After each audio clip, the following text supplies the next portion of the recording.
ಈಗ ಏನು ಕಾಂಗ್ರೆಸ್ನ ಹಿರಿಯ ಮುಖಂಡರಾದಂತ ಮನ್ಸೂರ್ ಅಲಿ ಖಾನ್ ಇದ್ದಾರೆ, ಅವ್ರನ್ನ ಮಾತಾಡಿಸ್ತೀನಿ. ಮತ್ತೆ ನಾಳೆ ಅವರು ಏನು ರಾಜ್ಯಸಭೆಗೆ ಒಂದು ನಾಮಪತ್ರಕ್ಕೆ ನಾಳೆ ಸಲ್ಲಿಕೆ ಮಾಡಿ. ಸರ್, ನೀವು ಯಾವತ್ತು ನಾಮಪತ್ರ ಸಲ್ಲಿಕೆ? ನಾನು ನಾಳೆ ಅರೌಂಡ್ 10ವರೆಗೆ ಮುಸ್ಲಿ ನಾಮಿನೇಷನ್ ಫೈಲ್ ಮಾಡ್ತೇನೆ.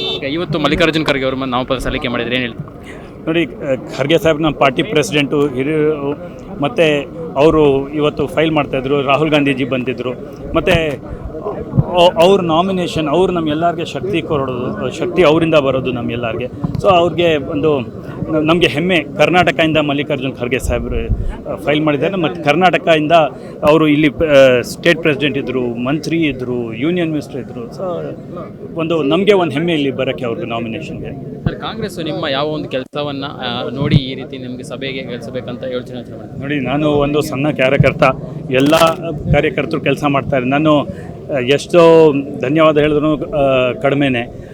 ನನಗೆ ರೆಕಗ್ನೈಸ್ ಮಾಡಿ ಈ ರಾಜ್ಯಸಭಾ ನಾಮಿನೇಷನ್ ಕೊಟ್ಟಿದ್ದಾರೆ.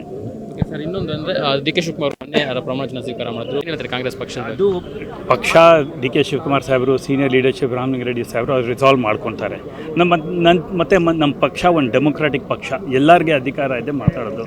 ಸೊ ನಮ್ಮ ಪಕ್ಷ BJP ಥರ ಎಲ್ಲ 2 ಜನ ಮಾತಾಡ್ತಾರೆ. ಸೊ ಅದಕ್ಕೆ ಅದು ರಿಸಾಲ್ವ್ ಆಗಿಬಿಡುತ್ತೆ. ಇನ್ನೊಂದು ಜಮೀರ್ ಅಹಮದ್ ಖಾನ್ ಅವ್ರಿಗೂ ಸಹ ಸಚಿವ ಸ್ಥಾನ ಮೊದಲನೇ ಪಟ್ಟಿಯಲ್ಲಿ ಇದ್ದಿಲ್ಲ, 2ನೇ ಪಟ್ಟಿಯಲ್ಲಿ ಅವ್ರಿಗೇನು ಸಚಿವ ಸ್ಥಾನ ಸಿಗುತ್ತೆ? ಎಲ್ಲರಿಗೂ ಅವಕಾಶ ಬರ್ಬೋದು. So thank you. Thank you. ಇದಿಷ್ಟು ಏನು ಮನ್ಸೂರ್ ಅಲಿ ಖಾನ್ ಅವರ ಮತ್ತು ಕ್ಯಾಮರಾ ಪರ್ಸನ್ ರಾಜು ಜೊತೆ ಅರುಣ್ ಕುಮಾರ್, ಅಶ್ವವೇಗ ನ್ಯೂಸ್, ಬೆಂಗಳೂರು.